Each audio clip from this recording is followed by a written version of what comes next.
Welcome. Glad to have you with us today. And we're going to follow up on our series of CROs, Chief Revenue Officers are expensive, but revenue thinking, CRO thinking is priceless. And just to give us a foundation, today people talk about Chief Revenue Officers all the time. And what they often mean is we're going to combine sales and marketing, call them a chief revenue officer. And for our conversation today, we're going to say that's not really a chief revenue officer.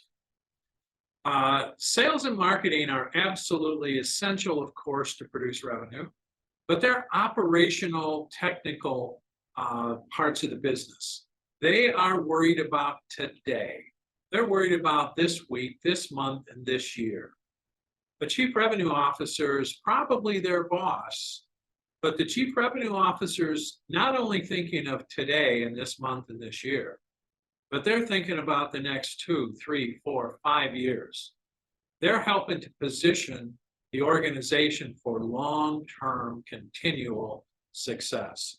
So when we go into this conversation today and we talk about the chief revenue officer's promise and how to fulfill that, I think you'll recognize that this promise is one that sales and marketing wouldn't even be thinking about. So let's jump in and see what that looks like to make a chief revenue officer promise. And we're going to dive first into the promise and explain to you what it really means in the real world. And the promise the CRO is going to make in this case, and there's many promises chief revenue officers make, but this particular one is about reducing the cost of the chaos by 50 to 90% and create more profitable revenue no matter what. When we say no matter what we're talking about is no matter whether there's another pandemic, no matter whether the interest rates go up or down, no matter whether inflation changes, no matter whether there's a supply chain problem. Any of those issues, chief revenue officers are responsible to make sure you continually produce more profitable revenue no matter what. So when we talk about the cost of chaos, what exactly do we mean? So to help understand what that looks like, we're going to define the cost of chaos today as it relates to B2B organizations. And cost of chaos exists in B2C companies as well, but B2C companies are less complex typically. If you run a restaurant, that's less complex than if you have a SaaS software company or an engineering company or a services company. And if you're selling to other businesses, they're complex and they have compliance issues and they have accounting problems. And so B2B has all these kind of messy things going on. And so in B2B, and I've seen over 10,000 B2B organizations, the cost of chaos in B2B is 20 to 40% of top line. Now, just to make that picture clearer, let's think about a $10 million B2B company. That means that the cost of chaos is 20 to 40% or $2 to $4 million that's literally getting burned every year in chaos. And the promise the CRO is going to make to you is they're going to help you recover 50 to 90% of that chaos. So the CRO is going to give you back $1 to $3.6 million every year if you choose to think like a CRO, if you choose to get your team to think like a CRO. That's a huge amount of money. Now, you can do a couple of things with that money. Some people actually just put it in the bank or put it in their pocket, depending on if they own the company. But more often than not, now that they've figured out how to remove the chaos from the company, it's amazing how much faster the company grows So they normally take that 1 to 3.6 million and put it right back in the company, because now they know how to apply that so that they can grow. And the other thing that happens simultaneously when you remove that chaos is the top line takes off. Because imagine you're working in a company that has 20 to 40% chaos in the company. That means 1 to 2 days a week of your time, full days, 1 to 2 days, is taken up in dealing with that chaos. So when you start to cut that in half or even more, your day is dedicated to doing what you love to do, whether that's marketing or sales or engineering or finance or product development. Now the chaos is gone. So you get to do what people actually hired you to do. So the CRO's promise is to help you remove 50 to 90% of that chaos, both so you get to recover the cash, you quit burning it, and also so your top line can take off. Now, if that's the promise, how on earth are you going to fulfill that promise? If it was, simple, wouldn't we already be doing it? Well, it is fairly simple. It's just not necessarily easy. So in order to make this promise happen, the first thing you need to do is highlight and live your big purpose.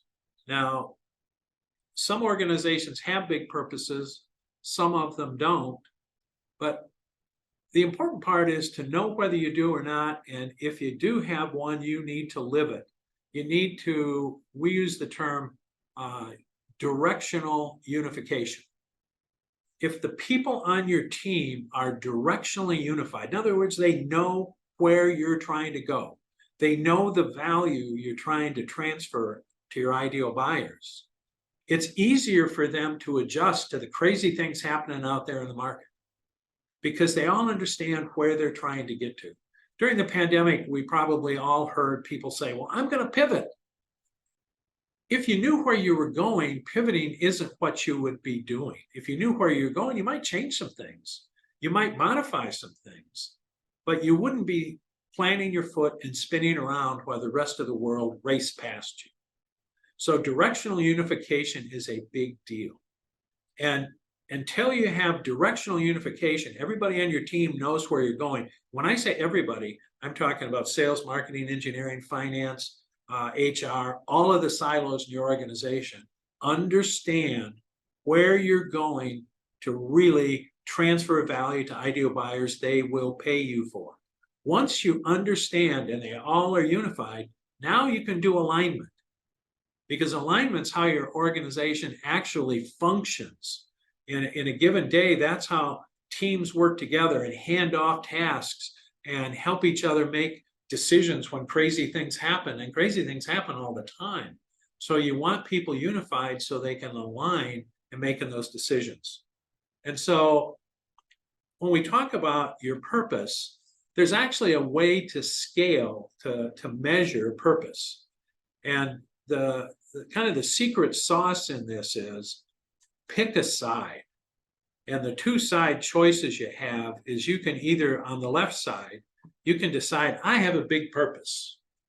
And a big purpose means your business, your work, what it is you do, is actually going to leave the world better for having done it. Now, that doesn't necessarily mean you're deep into environmental, or you're deep into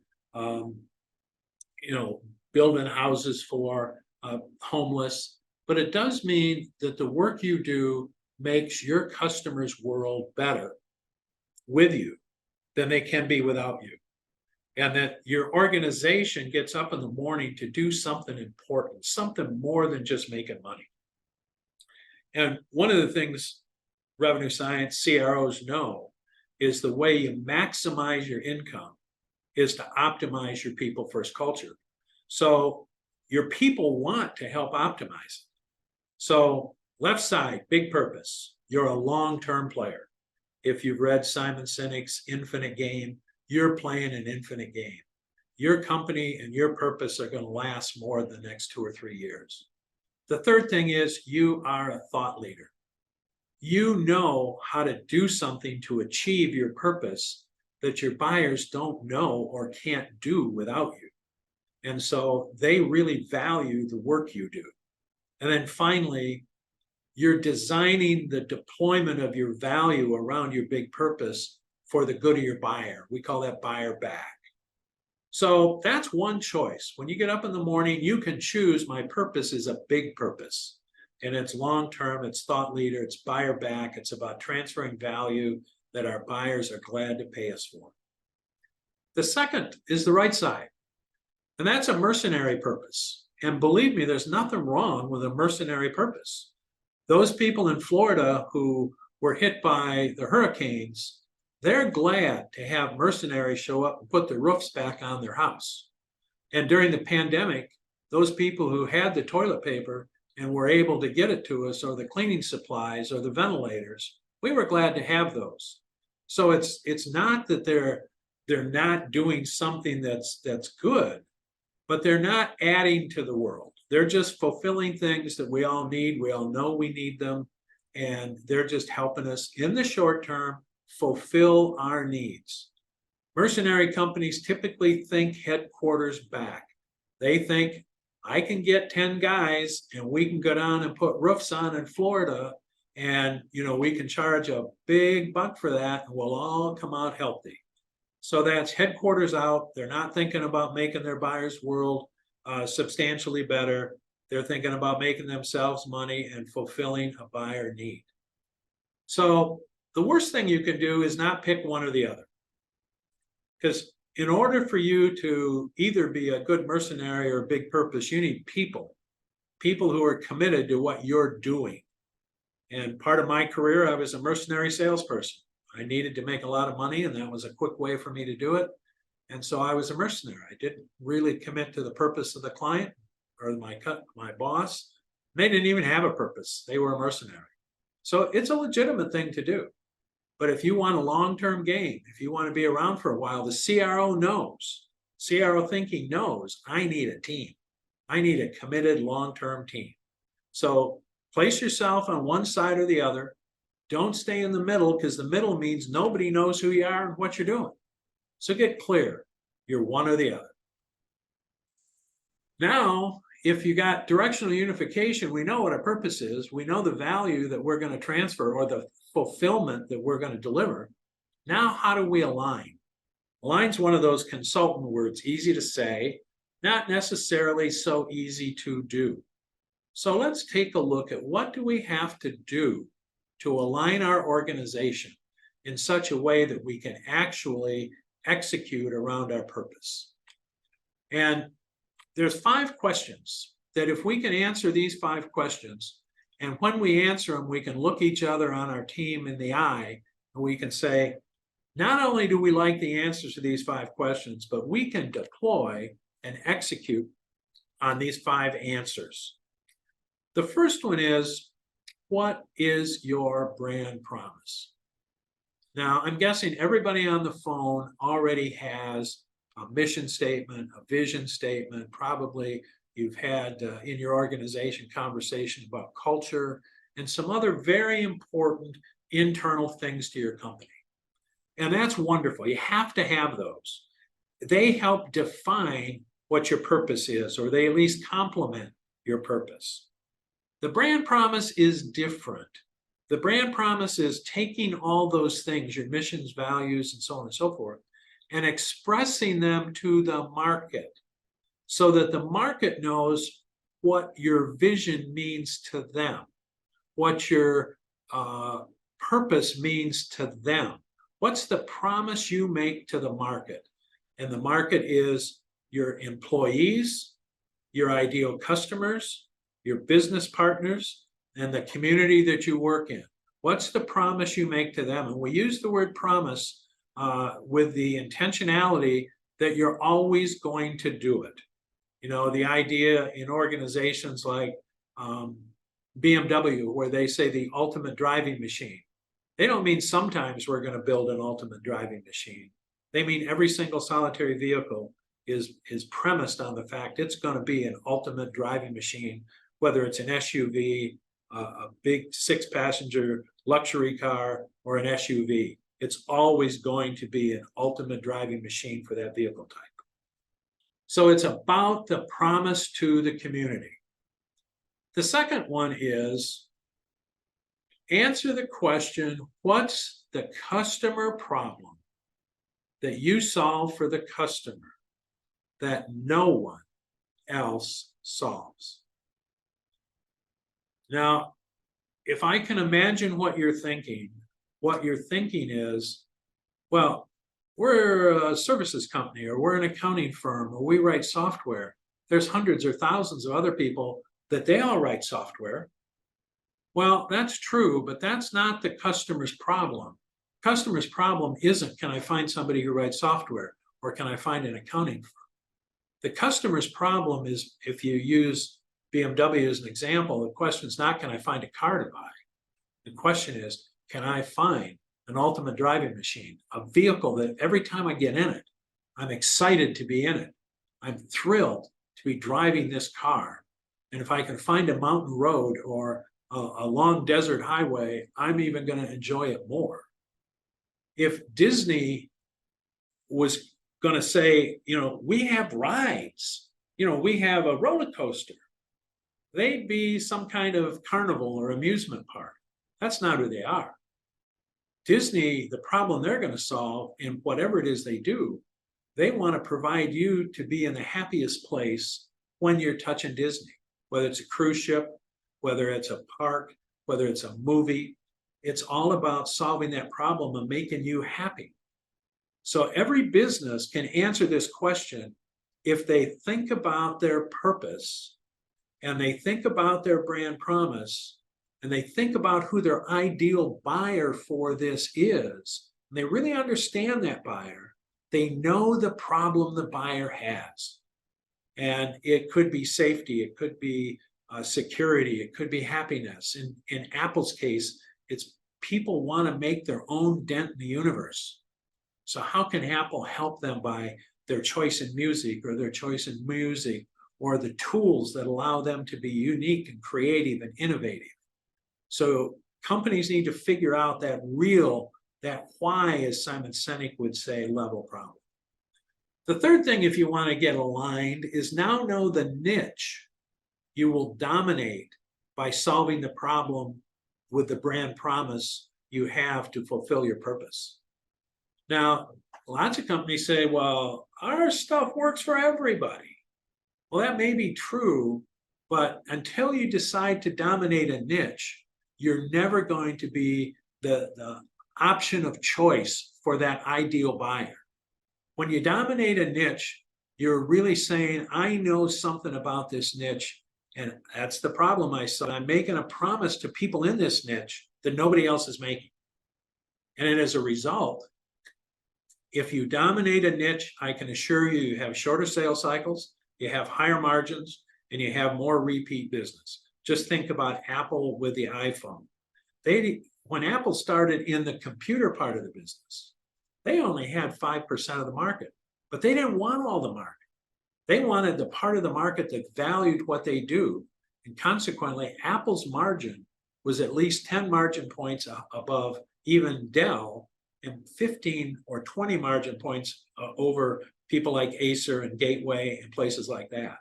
So Apple was focused on providing great value to a specific niche, and the result was a lot more margin, a lot easier selling, and a lot less loss of customer for price reasons.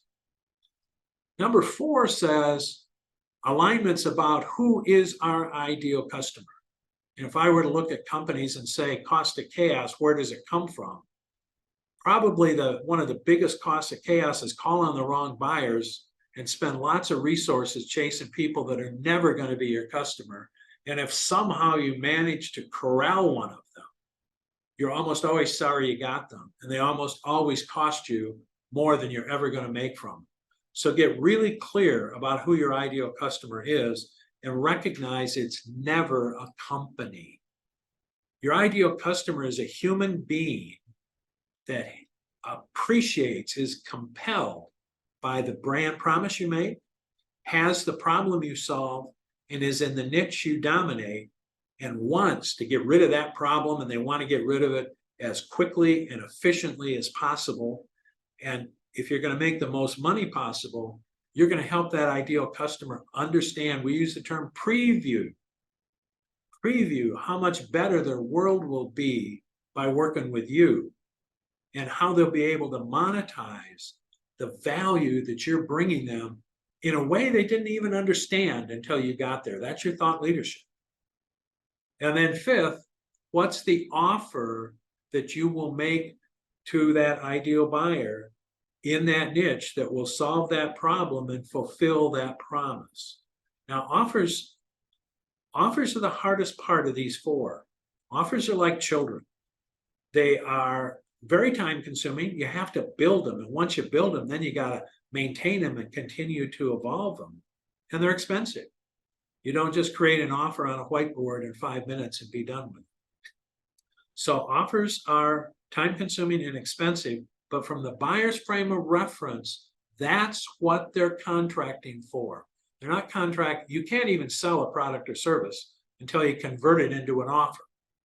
And in B2B, that conversion into the offers, things like warranty, it's service, it's how you help me implement it, it's what's the long-term development process around this. So is this a future offer that helps me go forward, or is it a tactical short-term time offer?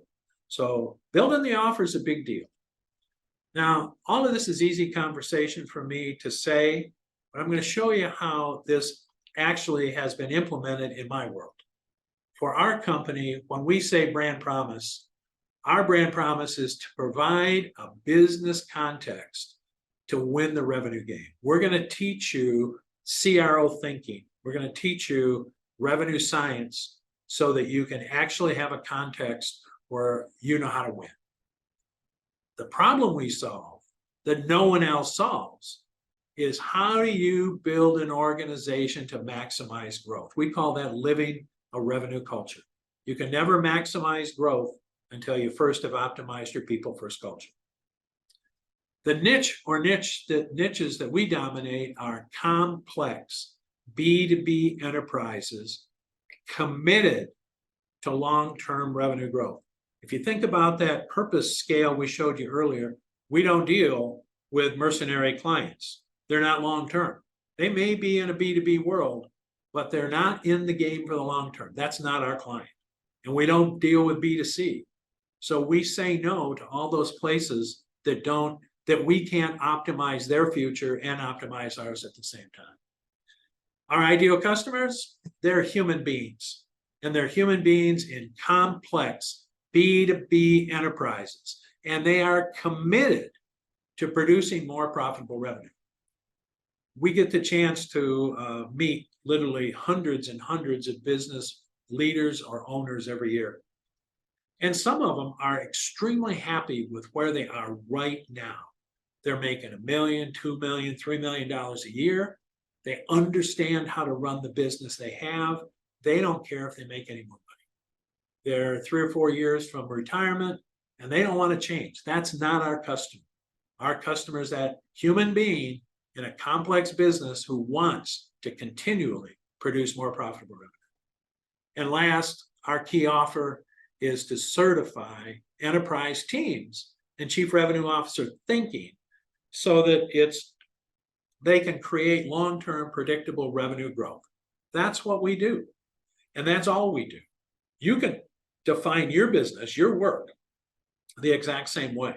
And even if you're not a CEO, if you're an individual performer, you can answer these questions for yourself, because the truth is, you got to answer them to do your job. And if you answer them, other people are going to see you know how to do this, and they're going to start to align with you. I can tell you that because I've done it when I worked for huge multi-billion-dollar corporations. By doing this, I had all kinds of people starting to align to what I was doing in a non-leadership role. So what we've done now is we've figured out what our big purpose is. We've figured out how to directionally unify our organization. We've answered the 5 questions so that we can deploy and execute in an aligned way. Now the trick is we need to go to market. We actually need to get out in the market and make this happen. So how do we manage and measure our revenue roadmap to continually improve. When I started out this conversation, I talked about the fact that this CRO promise is no matter what. So the fact that we've all lived just since the calendar turned over to 2000, just think about it. We've had dot-bomb, 9/11, Great Recession, pandemics, inflation, shooting war in Europe.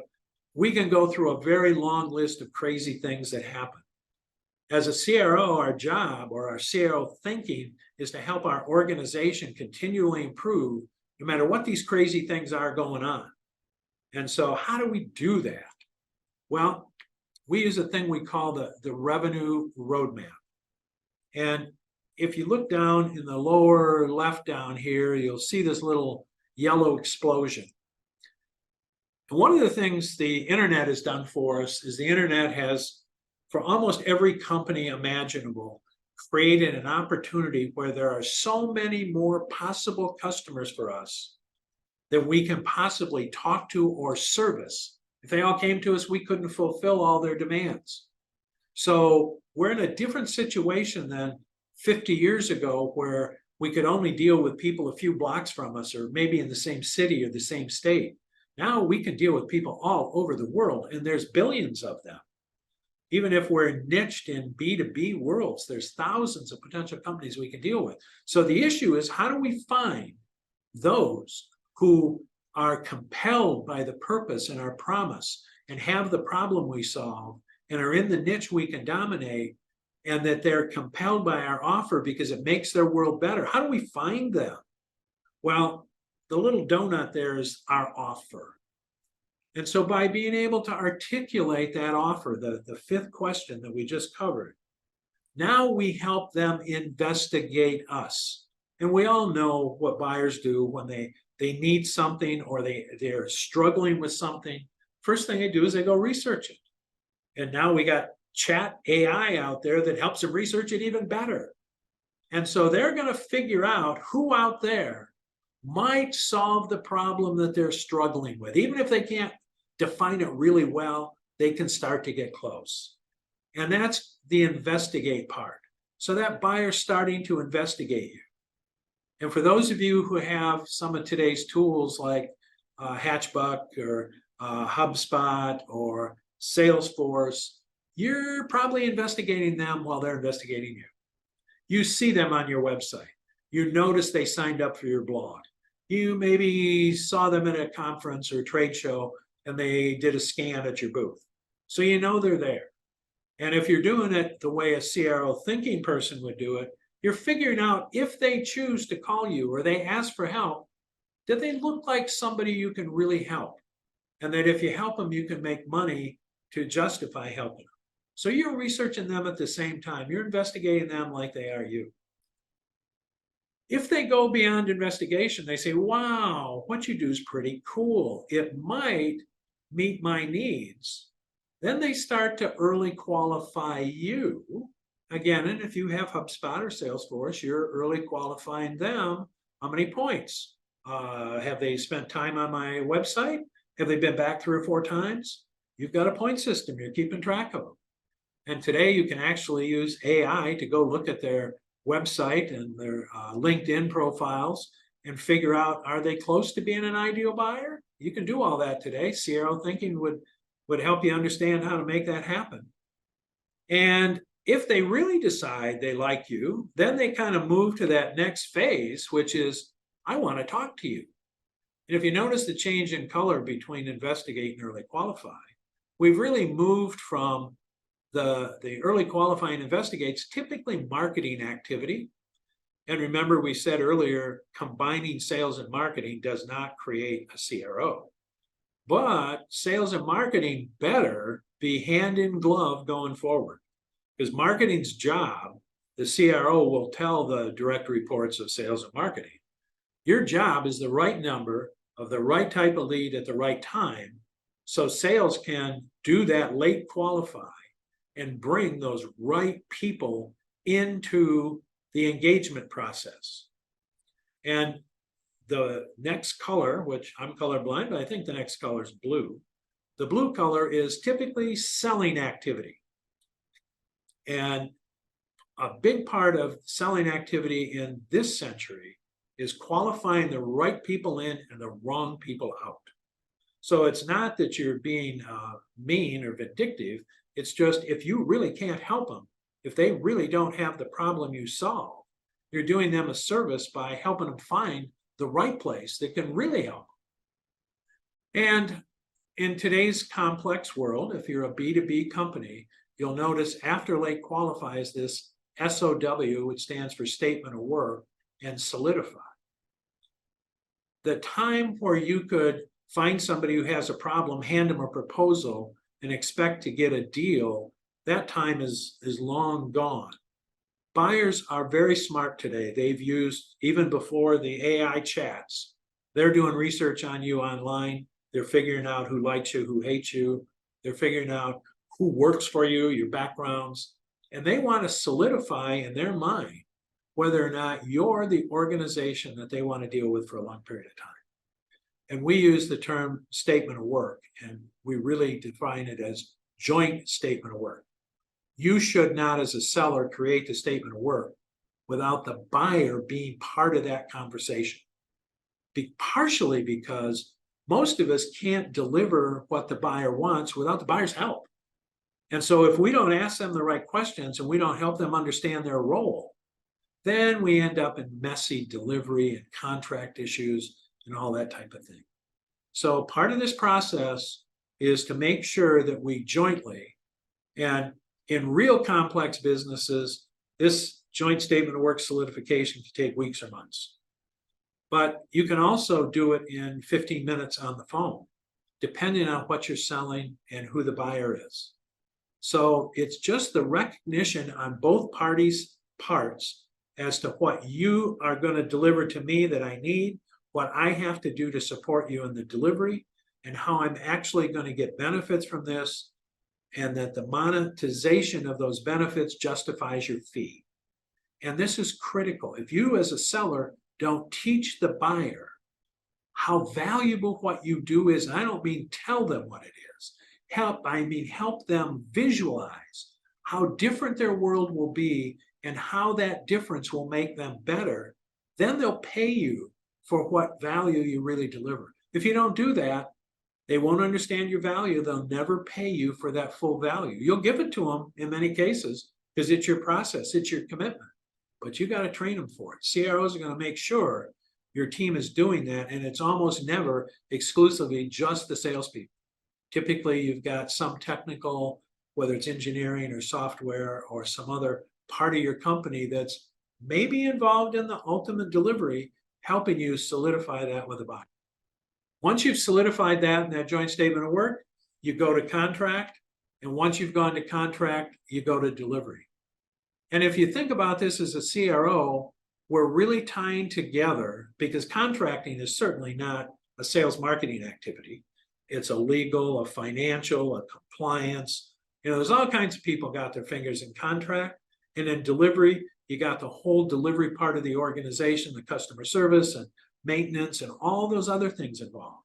So a CRO or CRO thinking says all of these parts are critical to producing revenue, because revenue is the result of all of these things happening and the customer saying, thank you, this was great, I'm ready to pay you for it. That's when you get revenue. Sales often don't end in revenue. Sales sometimes don't even get a contract. And sometimes delivery falters, or the customer can go out of business, and you never end up with receiving the revenue. The other thing the CRO knows is when you get to that delivery and you get to that client being thrilled, your delivery team, depending on your business, often has really deep relationships with the customer. They sometimes, if it's a construction situation, you might be working with them for a year, and you get to know them really well. And your delivery team is often going to alert your marketing and sales organization to new opportunities in that client that nobody else knows about, because nobody else is that close to the client. So your delivery organization becomes a partner with marketing and sales for the next level of business with that client.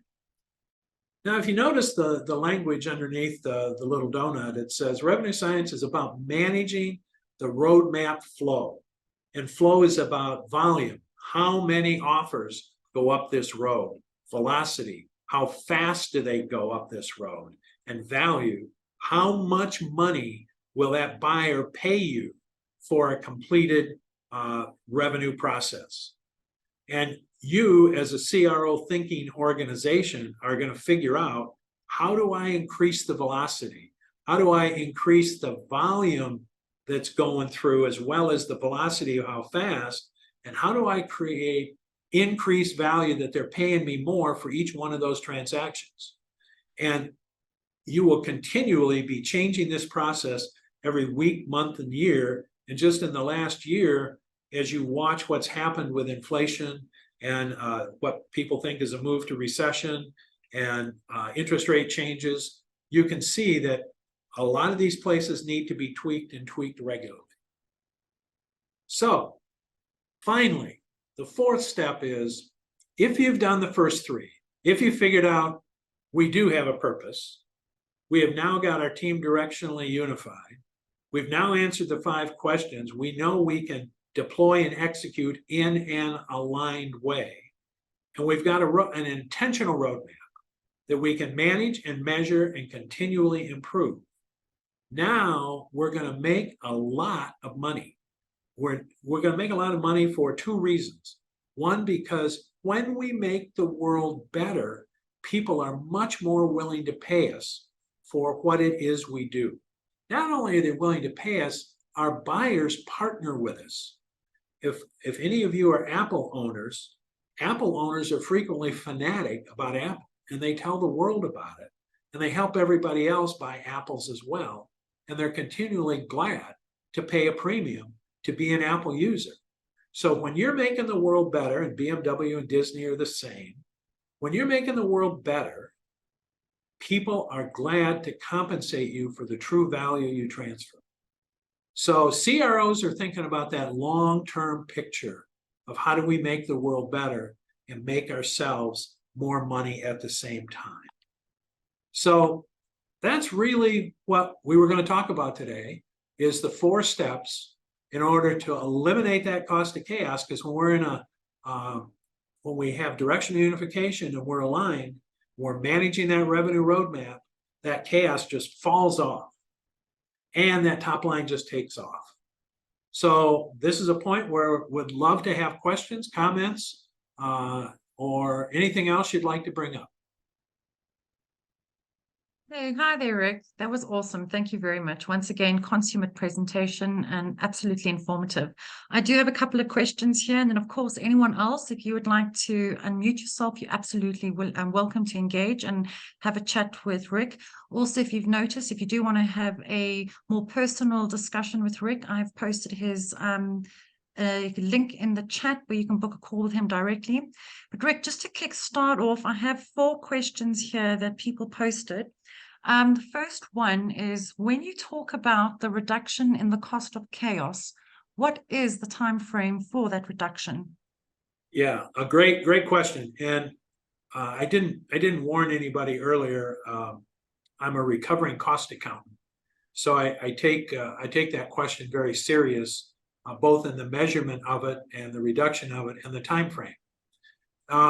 Every company is a little bit different, but you can expect to do a 50% reduction in less than 18 months. And in some organizations, you can reduce it even more in 18 months. You can probably get a 25% reduction in less than 12 months. And the 90% is probably about a 24-month time to reduce that chaos, about 90%. Okay, great. Thank you. Next question was, can't I have a revenue strategy with doing the 5 revenue strategy questions? Is that meant to ask, can't I have that strategy without doing the 5 revenue strategy questions?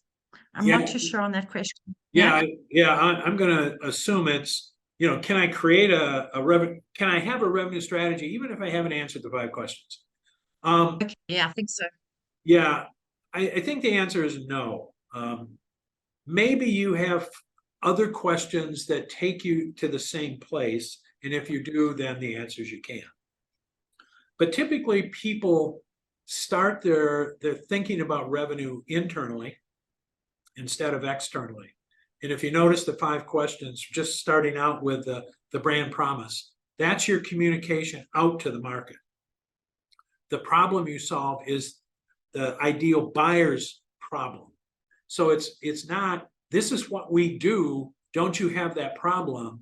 It's, we know our ideal buyers have that problem. We know them so well that we're sure, when somebody asked Dr. Drucker, what's the purpose of business? His answer was create and keep a customer. He didn't say go find one. He didn't say go sell one.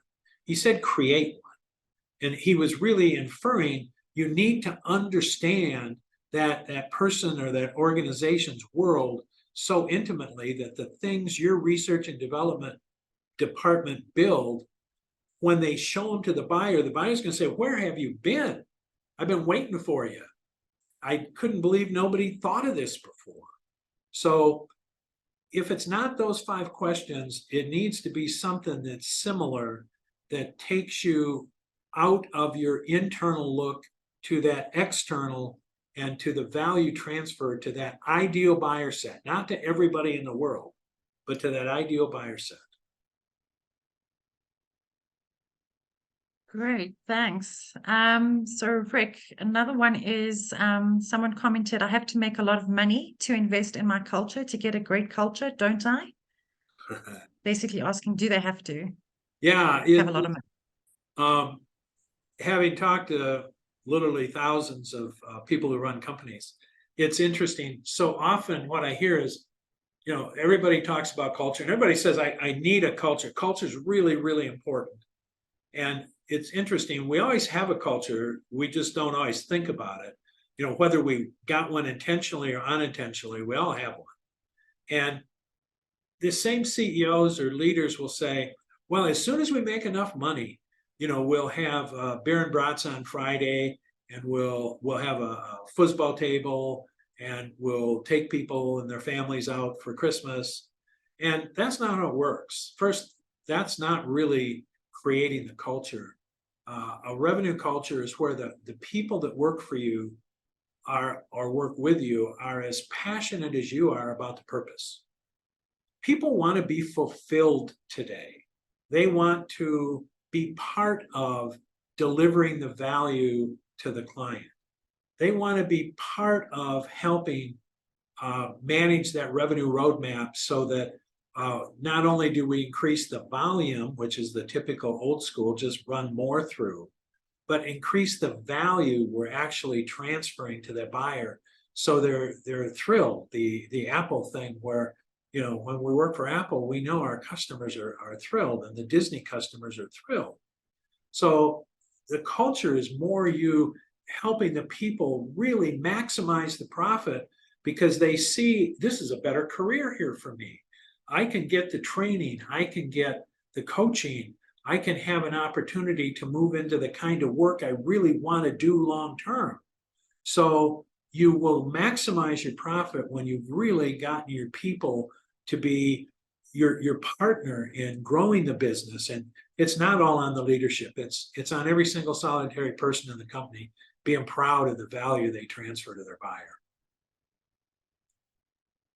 Great stuff. Thanks, Rick. There actually was one more question. I do think you had actually answered it during the presentation, but perhaps you could comment and elaborate a little bit more on successful ways to influence the organization to follow the purpose slide points.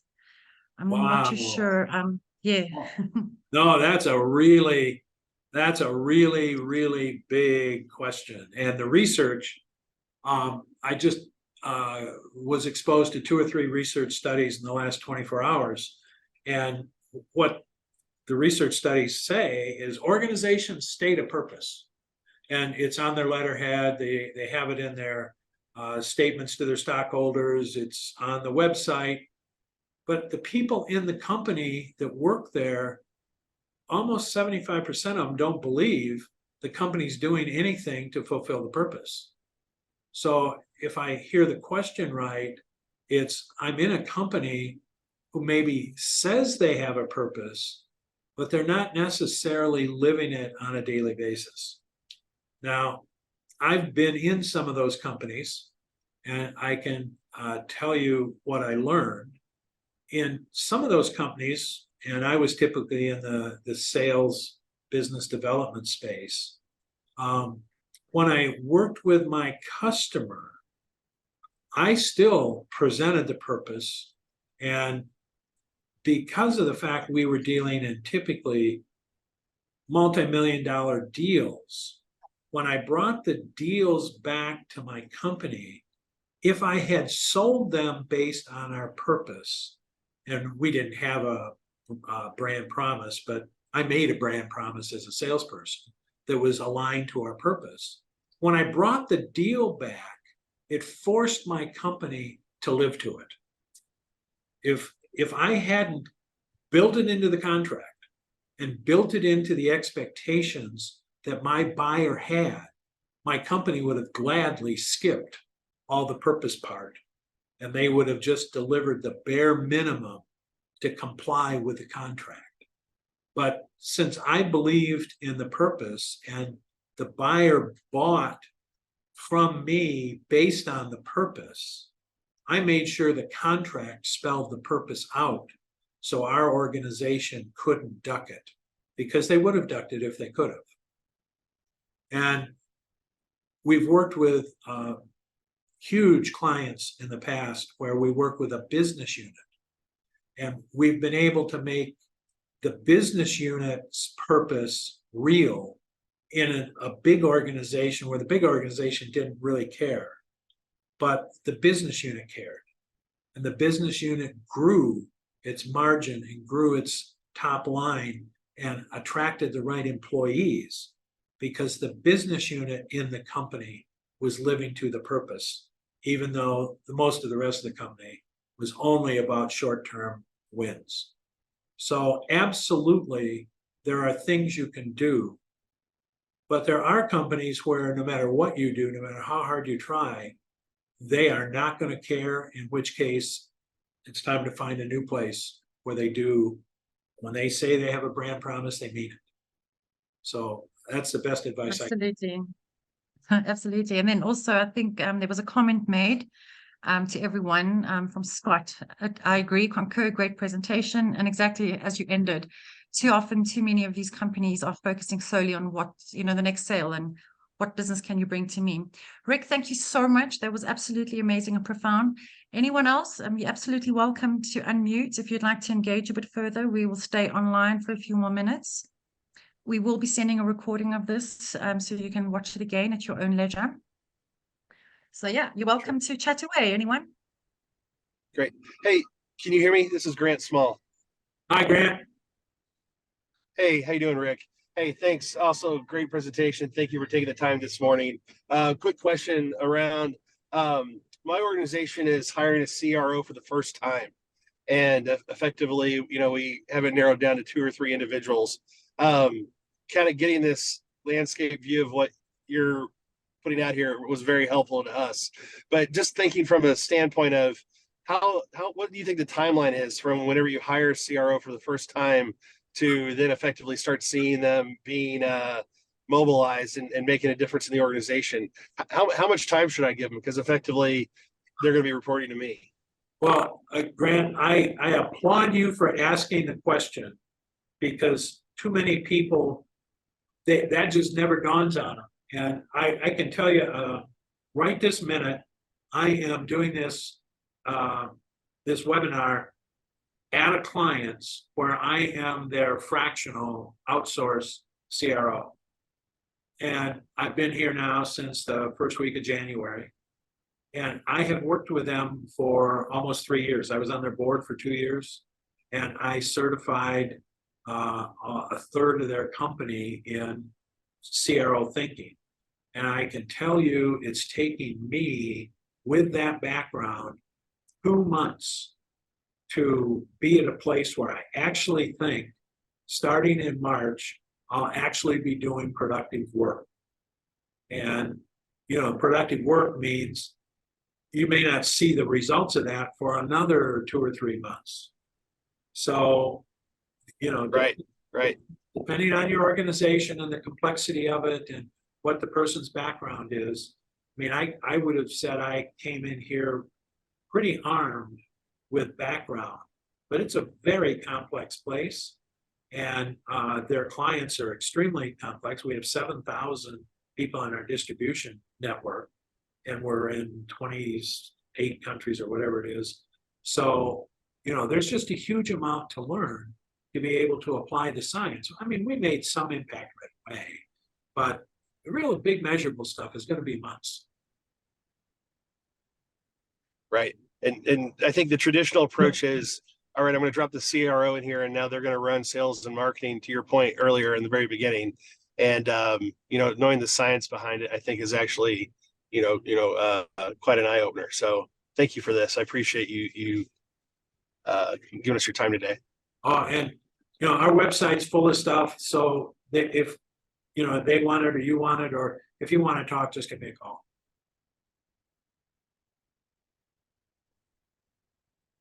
Thank you. Appreciate that. Wonderful. Rick, it's Great. Wayne. How are you? Good. Oh, hi, Wayne. Excellent.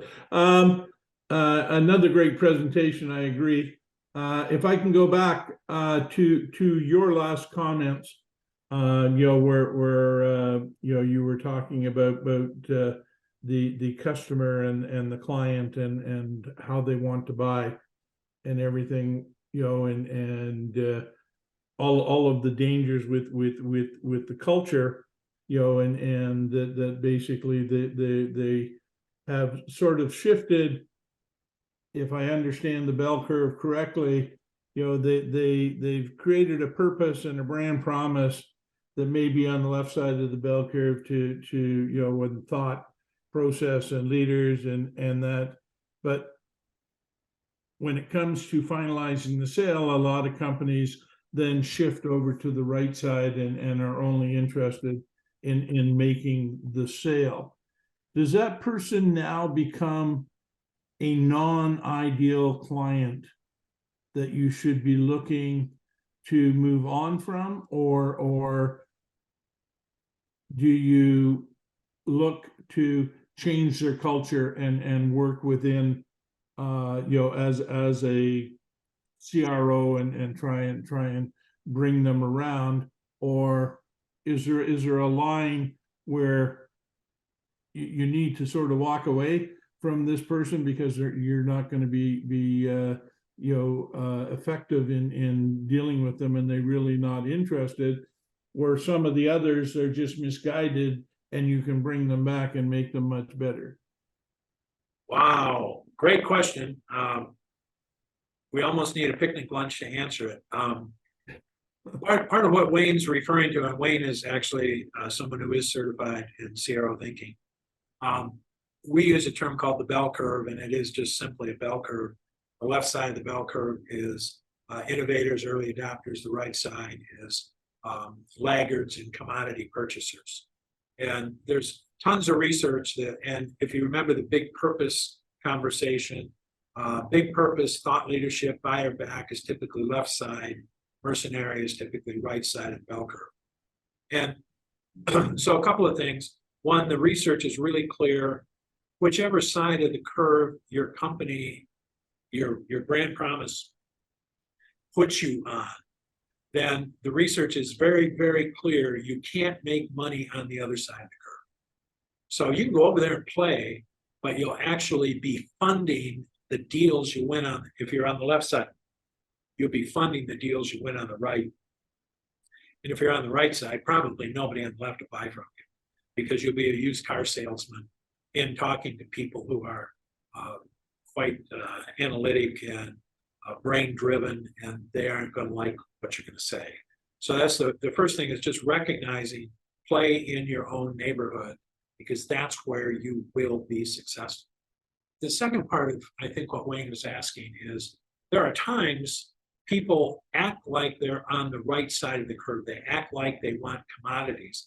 And sometimes that's because they don't know any other way to purchase, We all know how to purchase. If you give me a low enough price, that makes me feel safe. But oftentimes they didn't set out for a low price. They set out because they had a problem and they wanted it solved. And if they're not sure who can solve it for them, the way they manage the risk is, well, who gives me the cheapest price? And chances are who gives you the cheapest price is the least likely one maybe to solve. And so I think part of Wayne's question is, when we talk to people that look like they're not our customer, can we help educate them and help them understand our value? And the answer is yes. And there's a percentage of those people who look like they just want the low price, who they go, oh my gosh, I didn't know all this value was an option. And once they get it, they go, okay, let's go for the value. That's really what I'm out here for. And so it's only going to be 20% or, a smaller percent. But if you're already there, not educating them, if you can do it relatively quickly, it doesn't make sense. You ought to give them the choice. And if you do have the time to educate them, and also they may come back a year later after they buy from somebody else and fail and say, Wayne told me this is what I should do, and I didn't believe him, but now I know he's right. So it's always a resource question. If you have enough time to help educate that person and get 20% of them to move, that's great. Or educate them and they come back next year, that's great. But if you've got people that are close to home, and if you spent the time on them, they'd buy right now, and they'd be ideal customers because they would be compelled by your purpose and the value you transfer. It's a resource question. If you have enough time to play with that one, yes, you can go do that. But if you don't, stay by people close to you. They'll give you more margin. They'll sign faster. They'll love what you're doing. They'll help contribute ideas to help you get better, because getting you better makes them better. So I hope that was the question you asked me. Great stuff. Thank you, everyone. If there's nothing else, I think we might just start ending the session. And like I mentioned, you are welcome to book a call directly with Rick. The link is in the chat, and we will be emailing a recording of this session. Thank you, everyone, for joining us today, and all the best. Enjoy the rest of your day.